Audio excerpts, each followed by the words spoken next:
Hello, I'm here to guide you through 5 videos developed with the Brave project. These videos will help you create successful counter-narrative campaigns to address extremism and radicalization. First, let's define extremism. For many, this means terrorism. This can mean jihadist attacks or far-right mass shootings. But before extremists turn to violence, they first build an extremist narrative. This is a series of stories that create a view of the world which they can use to convince others that they're right. This is what politicians do, right? The difference is that extremists oppose fundamental values, such as democracy, liberty, respect, and tolerance for different faiths and beliefs. The means to their end goal are often violent. But here is the trick. Many extremist groups do not reveal the destructive nature of their vision. Instead, they often focus on building a less radical narrative that will work for them in the long run. For example, they may slip out small parts of their ideology to gain trust among people they target. This helps them to convince their audience to accept more radical ideas in the future. This often makes extremist narratives hard to detect. The most effective extremist narratives are 1. Simple and 2. Emotional. 1. Simplicity.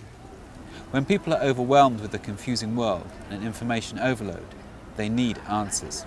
This makes them vulnerable to extremists because extremists offer answers that are simple. But these answers do not respect laws, principles, democracy, equality, and social cohesion.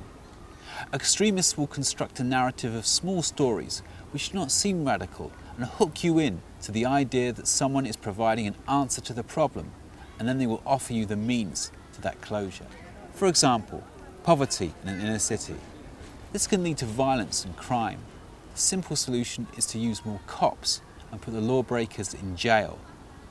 This causes more poverty and more crime and does not solve the cause of the problem. The right thing may be to solve housing segregation, educational segregation, lack of jobs and social mobility. But this is complicated. 2. Emotions. Extremists appeal to your fear, anger, shame and pride. They build messages to tap into your anxieties and a sense of injustice, particularly if this is against a specific community.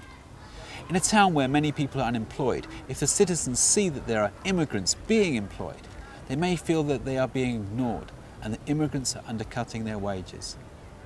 Extremists can also use this to appeal to the nationalistic tendencies of their audience and make people feel that with the arrival of more immigrants, they are losing their identity and traditions.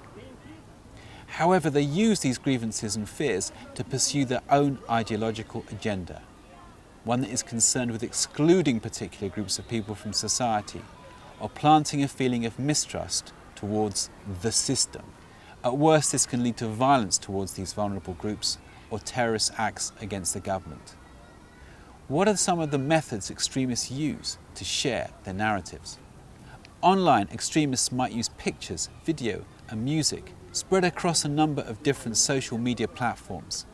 Narratives might be composed of persuasive stories and arguments delivered by charismatic individuals.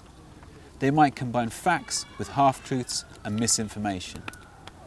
Now that we know how extremist narratives are created, let's take a look at the other videos which will help you develop your own counter-narrative campaign. Stay tuned and be brave.